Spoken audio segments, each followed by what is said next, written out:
मिष्टी मुखर्जी का निधन 2 अक्टूबर को किडनी फेलियर की वजह से हो गया, जिसका कारण कीटो डाइट बताया जा रहा है। कीटो डाइट एक बहुत ही हानिकारक डाइट है। कीटो ही नहीं, अगर कोई भी डाइट ठीक से न करी जाए तो वो जानलेवा हो सकती है। तो आइए आप जानते हैं कीटो डाइट कैसे हानिकारक है। आप ये वीडियो प्लीज लास्ट तक देखें, क्योंकि मैं आपको बताने वाली हूँ वो 9 बातें जिनसे कीटो डाइट आपको बहुत ही नुकसान पहुंचाने वाली है और साथ ही देने वाली हूँ उनके सॉल्यूशंस भी। तो चलते हैं सबसे पहले खतरे पर। सबसे पहला खतरा उन लोगों को है जिन्हें बहुत पहले से ही डायबिटीज है और वो इंसुलिन ले रहे हैं।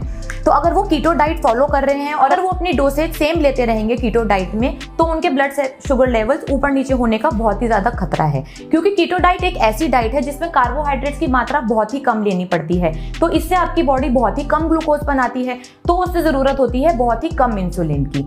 अगर आप सेम डोसेज की इंसुलिन लेते रहेंगे तो आपका दिल घबराएगा, चक्कर आ जाएंगे और आपकी बेहोशी जैसी हालत भी हो जाएगी। लेकिन इन सब का जिम्मेदार कीटो डाइट नहीं है, इन सब के जिम्मेदार आप खुद हैं, क्योंकि आपको इसके बारे में सही जानकारी ही नहीं है। आपको अपने डॉक्टर और डाइटिशियन दोनों को कंसल्ट करना पड़ेगा ताकि वो आपकी इंसुलिन की सही डोसेज मॉनिटर कर पाए। ये आपके लिए बहुत ही जरूरी है। फिर आप इजीली फॉलो कर सकते हैं कीटो डाइट बिना भी किसी खतरे के।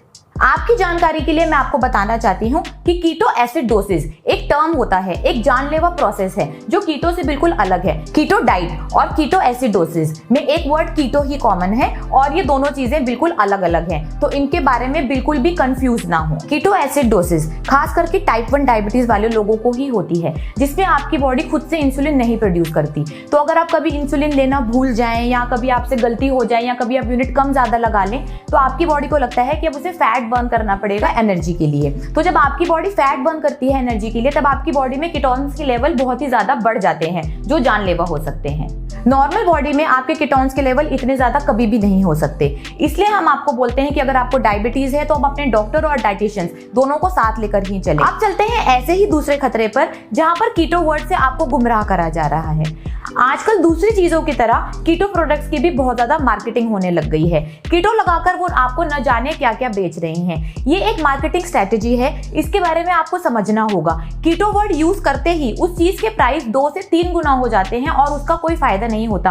उनको कोई जानकारी नहीं है कि उन प्रोडक्ट्स में क्या ऐड करना है, कीटो डाइट में क्या आता है क्या नहीं आता, और वो सब कुछ आपको मिला जुला कर खिला देते हैं। आजकल बहुत सारे अननेचुरल प्रोडक्ट्स कीटो डाइट के नाम पर बिकने लग गए हैं, जैसे कि कीटो टैबलेट्स, कीटो सप्लीमेंट्स, कीटो चॉकलेट्स, कीटो ब्राउनीज, कीटो आटा, कीटो कुकी, जो बिल्कुल भी नेचुरल नहीं है। इनकी ओवर ईटिंग बहुत ही इजीली हो जाती है और आपका फैट बढ़ जाता है। आप कीटोसिस से बहुत ही जल्दी बाहर आ जाते हैं और ये कारण हो जाता है आपके फैट गेन का। आजकल तो कीटो रेस्टोरेंट्स भी खुल गए हैं। उनके मेन्यू में ऐसी बहुत सारी चीजें होती हैं जो कीटो डाइट में आती ही नहीं।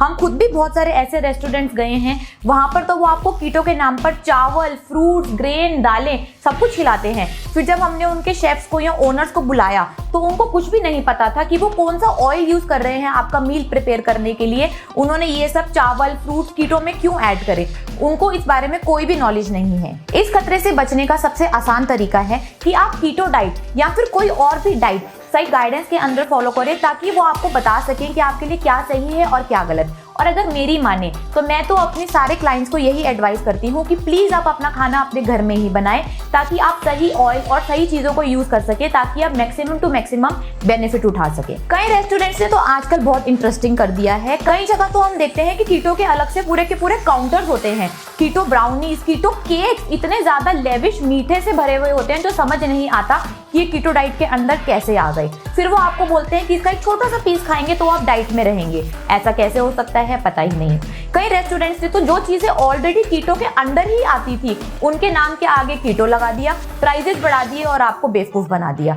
जैसे कि अगर आप ऑमलेट खरीदने जाते हैं तो उन्होंने आजकल उसका नाम कीटो ऑमलेट रख दिया। पनीर टिक्के को भी उन्होंने कीटो पनीर टिक्का बता दिया। चिकन की आइटम के सामने कीटो वर्ड लगा दिया, उनको आपको डबल प्राइस कर कर बेचा, जैसे कि कीटो बटर चिकन, कीटो मलाई टिक्का। ये सारी आइटम्स जैसे कि पनीर, चिकन, एग, ये सब तो पहले से ही कीटो आइटम है, खाली वो आपको बेवकूफ बना रहे हैं कीटो वर्ड यूज कर कर। तो आप इनकी मार्केटिंग में ना फंसे। आप सोचते हैं कि जो भी रेस्टोरेंट कीटो रेस्टोरेंट है उसको पूरी नॉलेज है, उसको पूरा सर्टिफिकेशन है कि वो आपको सही कीटो डाइट ही देने वाला है, बल्कि ऐसा बिल्कुल नहीं है। कीटो के नाम पे जो आप होम डिलीवरीज मंगा रहे हैं, आप सोचते हैं कि वो हमें बिल्कुल बढ़िया और सही खाना देंगे, उनको पूरी डाइट की नॉलेज है, बल्कि ऐसा बिल्कुल भी नहीं है। आपको सही जानकारी लेनी होगी किसी डाइटिशियन के पास जाकर, और उनकी गाइडेंस के अंदर ही आपको सही हेल्प मिल पाएगी और इस डाइट का आप सबसे ज्यादा फायदा उठा पाएंगे। पाएंगे। आप सोचते हैं कि आपको डाइट काउंसलिंग के लिए कोई प्रोफेशनल हेल्प की जरूरत नहीं है, आप सारी इंफॉर्मेशन यूट्यूब या गूगल से ही ले लेंगे, बल्कि आपकी सोच बहुत ही ज्यादा गलत है। इससे आपके कोई पैसे नहीं बचते, आपके पैसे डबल लग जाते हैं इन गलत प्रोडक्ट्स को खाने में और इन गलत प्रोडक्ट्स के साइड इफेक्ट से। एक प्रोफेशनल ही आपको बता पाएगा कि इन सारे खतरों से आप कैसे बच सकते हैं। जब आप उनसे प्रॉपर गाइडेंस लेंगे तो वो आपकी पूरी तरह से हेल्प करेंगे कि आपके लिए क्या सही है और क्या गलत। अगर आपको कहीं बाहर खाना खाने भी जाना है तो वो उसके मेन्यू में से बताएंगे कि आप बेस्ट क्या चूज कर सकते हैं, या वहां जाकर आप बेस्ट क्या खाएं, या वहां जाकर आप शेफ को अपने बारे में क्या समझाएं कि आप क्या खाना चाहते हैं। वो आपको बताएंगे कि क्या आपके लिए नहीं खाना, क्या आपके लिए खाना है, क्या आपके लिए बेस्ट है। वो आपको बताएंगे कौन कौन सी इजी रेसिपीज जो आप घर में ही बना सकते हैं। तो वो आपकी पूरी तरह से मदद करने वाले हैं ताकि आपको किसी भी डाइट का मैक्सिमम रिजल्ट मिल सके और नुकसान आपको ना झेलना पड़े। अगर आप प्रॉपर गाइडेंस के अंदर नहीं चल रहे तो आप नहीं बता सकते कि इस डाइट से आपको फायदा नहीं हुआ या इस डाइट से आपको नुकसान है। आपको प्रॉपर इंफॉर्मेशन होनी बहुत जरूरी है, इसलिए आपको प्रॉपर गाइडेंस लेनी पड़ेगी। अगर आप प्रॉपर डाइट फॉलो करेंगे तो वो आपको वीकली मॉनिटर करते रहेंगे, आपकी मेडिकल रिपोर्ट चेक करेंगे, आपको बताएंगे कि क्या सही है और क्या गलत। आपकी डेली रूटीन पे वो आपको बताएंगे कि आपको क्या चीजें चेंज करनी है, क्या चीजें वापस लानी है, क्या बदलनी है। आपकी डेली प्रॉब्लम्स का सोल्यूशन होगा उनके पास। तो अगर आपके पास अधूरी जानकारी है तो आपका रास्ता बहुत ज्यादा मुश्किल हो जाएगा और आपके लिए वो बहुत ज्यादा खतरनाक भी हो जाएगा। कीटो डाइट का तीसरा खतरा जो अब बहुत ज्यादा सामने आ रहा है कि कीटो डाइट आप 45 डेज से ज्यादा फॉलो नहीं कर सकते। ये बात तो बिल्कुल ही बेसलेस है। ऐसा 46 डे पर क्या हो जाएगा कि आप कीटो डाइट नहीं फॉलो कर सकते। अगर कीटो डाइट आप सही गाइडेंस के अंडर फॉलो कर रहे हैं तो ये आपकी न्यूट्रिशनिस्ट ही बता सकेगी कि आप कितने लंबे समय तक सही तरीके से कर सकते हैं। वो आपको मॉनिटर कर रही है और उसको आपसे ज्यादा सब कुछ पता है। मैं ऐसे बहुत लोगों को जानती हूँ जो कीटो डाइट कई सालों से कर रहे हैं और उन्हें इस डाइट का कोई नुकसान नहीं हुआ क्योंकि वो ये डाइट सही तरीके से कर रहे हैं। मैंने आपको जैसे पहले भी बताया कि अगर आप कुछ पहले ठीक से नहीं फॉलो कर रहे तो उसके आप जिम्मेदार खुद ही हैं। कई लोग बोलते हैं कि कीटो डाइट इतने लंबे टाइम से करने तक उनके अंदर न्यूट्रिशन डेफिशिएंसी हो जाती है। ये बात बिल्कुल ठीक है, बट ये कीटो के साथ ही नहीं, ये हर डाइट के साथ है। अगर आप नॉर्मल खाना भी खा रहे हैं तब भी आपके अंदर डेफिशिएंसी हो जाती है न्यूट्रिएंट्स की, क्योंकि आजकल सब कुछ ही जेनेटिकली मॉडिफाइड है। आपको सही और स्वच्छ खाना तो आजकल मिलता ही नहीं है, इसलिए आपको विटामिन, ओमेगा, मल्टीविटामिन के सप्लीमेंट्स तो वैसे भी लेने पड़ते हैं। अगर आप नॉर्मल खाना भी खा रहे हैं या आप किसी और डाइट में भी हैं तो इसने कीटो में क्या बिगाड़ दिया। कीटो में भी आपको ये बेसिक सप्लीमेंट्स ही लेने पड़ते हैं जो आप और हर किसी नॉर्मल डाइट में भी ले रहे होते हैं। मुंह में छाले पड़ना, हड्डियां कमजोर हो जाना या फिर इम्यूनिटी वीक होना, ये तो आजकल सबके अंदर ही कॉमन है। इम्यूनिटी बढ़ाने के लिए तो डॉक्टर्स विटामिन सी आजकल हर किसी को दे रहे हैं। विटामिन डी के सप्लीमेंट्स तो आजकल हर कोई ले रहा है क्योंकि हर किसी में आजकल विटामिन डी के लेवल बहुत ही कम है। 40 साल की उम्र के बाद तो डॉक्टर आपको कैल्शियम के सप्लीमेंट्स रिकमेंड कर ही देते हैं। तो आप खुद ही दिमाग लगाएं कि दूसरी डाइट्स में भी, नॉर्मल खाने में भी आपके हिसाब से आप ये सारे सप्लीमेंट्स लेते ही हैं। तो अगर आपको ये सारे सप्लीमेंट्स कीटो में भी लेने हैं तो उसमें कुछ कीटो का स्पेशल नहीं है। ये सब तो हमारी न्यूट्रिशन डेफिशिएंसी हमें पूरी करनी ही पड़ेगी, चाहे हम कोई भी डाइट फॉलो कर रहे हो। तो कीटो डाइट से इसमें डरने की बिल्कुल भी जरूरत नहीं है। और मैं ऐसे बहुत सारे लोगों को जानती हूँ जो सालों से डाइट फॉलो कर रहे हैं और उन्हें कोई नुकसान नहीं है क्योंकि वो प्रॉपर गाइडेंस के अंदर चल रहे हैं। वो अपने सप्लीमेंट्स का हमेशा से ध्यान रखते हैं। अगर आप कोई डाइट फॉलो नहीं कर रहे और आप सप्लीमेंट्स नहीं लेते तो आप अपनी मेडिकल रिपोर्ट जरूर करवाएं कि आपको किस चीज की जरूरत है। कीटो डाइट से होने वाला चौथा खतरा ये है कि कीटो डाइट से आप बहुत ही जल्दी बाहर आ सकते हैं, क्योंकि कीटो डाइट में आपको जरूरत होती है कि आप प्रोटीन, फैट और कार्बोहाइड्रेट सही नाप कर खाएं। और अगर आपने वो सही नाप कर नहीं खाया तो कीटो डाइट से आप बहुत ही जल्दी बाहर आ जाते हैं और कीटो डाइट से आपको कोई भी फायदा नहीं होता। इंसान ने कभी भी ऐसे नहीं खाया कि इतने ग्राम ये खाना है, इतनी कैलोरीज ये खाना है। ऐसे नाप कर खाना बहुत लंबे समय तक पॉसिबल ही नहीं है। हमारी भूख कंट्रोल करने के लिए ग्रेलिन और लेप्टिन 2 हार्मोन होते हैं जो हमें खुद ही बता देते हैं कि हमें कितना खाना चाहिए और कितना नहीं। तो हमें अपनी भूख के हिसाब से खाना चाहिए, ऐसे नाप कर हमें नहीं खाना चाहिए।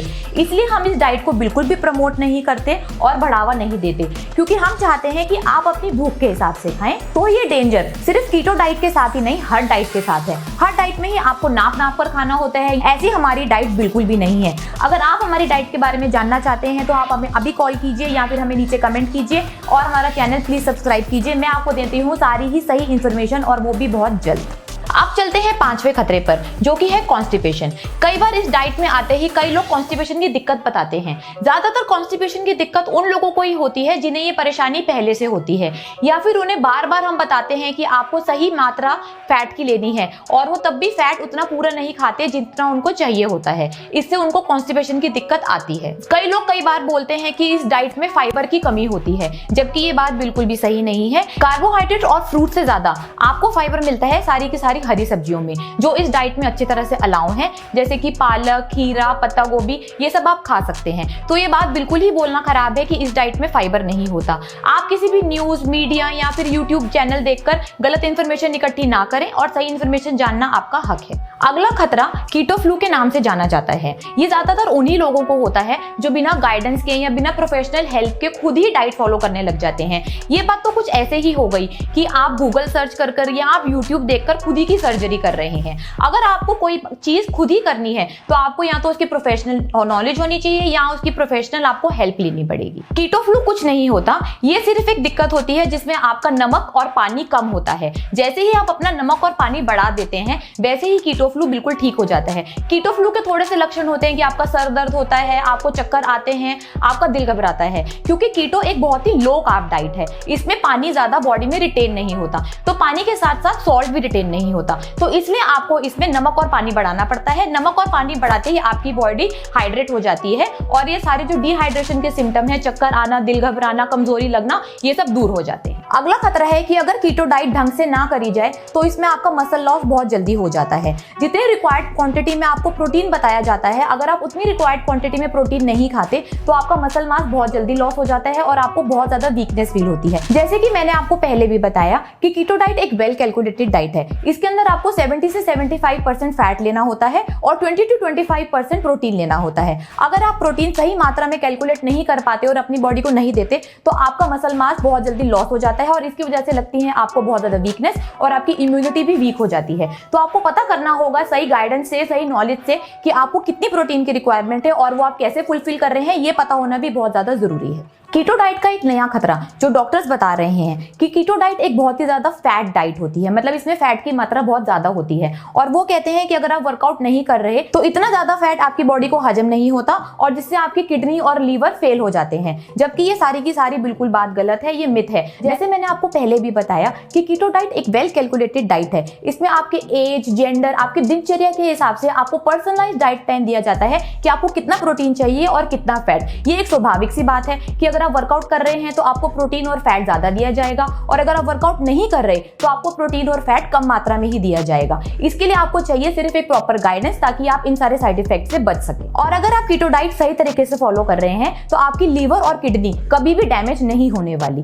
तो आपको जितनी रिक्वायरमेंट है फैट और प्रोटीन की आप उतनी आराम से ले सकते हैं। सबसे बड़ा खतरा कीटो डाइट करने की वजह से ये सामने आया है कि कीटो डाइट की वजह से आपकी किडनी डैमेज हो जाती है। इसके ऊपर कई डॉक्टर्स, डाइटिशियंस और मीडिया आपको अपनी अपनी टिप्पणी दे रहे हैं और आप लोग डॉक्टर, डाइटिशियंस और मीडिया की बातें सोच कर ना जाने क्या क्या बातें बना रहे हैं। इस केस से ये बात बढ़ चढ़कर सामने आई है कि कीटो डाइट में प्रोटीन और फैट बहुत ज्यादा होता है जो किडनी पचा नहीं पाती, जिसकी वजह से किडनी फेलियर हो जाता है। अगर आप अपनी 10th क्लास की बुक उठाकर देखें, किडनी का काम डाइजेशन है ही नहीं। किडनी का काम है कि वो ब्लड प्यूरिफाई करती है और वेस्ट को यूरिन के थ्रू बॉडी के बाहर भेजती है। तो किडनी एक्सक्रीशन सिस्टम का पार्ट है, ना कि डाइजेस्टिव सिस्टम का। पाचन का काम है डाइजेस्टिव सिस्टम का, जिसके अंदर हमारा मुंह, फूड पाइप, पेट, स्मॉल इंटेस्टाइन और लार्ज इंटेस्टाइन आती है। ये सब खाना पचाने के लिए काम करते हैं। इसके अंदर तो किडनी कहीं आती ही नहीं। किडनी का काम है सिर्फ वेस्ट बॉडी के बाहर एक्सक्रीट करने का। किडनी स्टोन्स का भी मेन कारण प्रोटीन नहीं बल्कि कैल्शियम और ऑक्सीलेट होता है। किडनी फेलियर के मुख्य कारण है ब्लड और fluid loss, heart attack, heart disease, blood pressure medicine, severe dehydration, infection, liver failure, drinking alcohol या फिर एस्प्रिन जैसी दवाइयां या फिर ड्रग्स जैसे कि कोकीन। तो इन सब कारणों की वजह से आपकी किडनी फेल हो सकती है।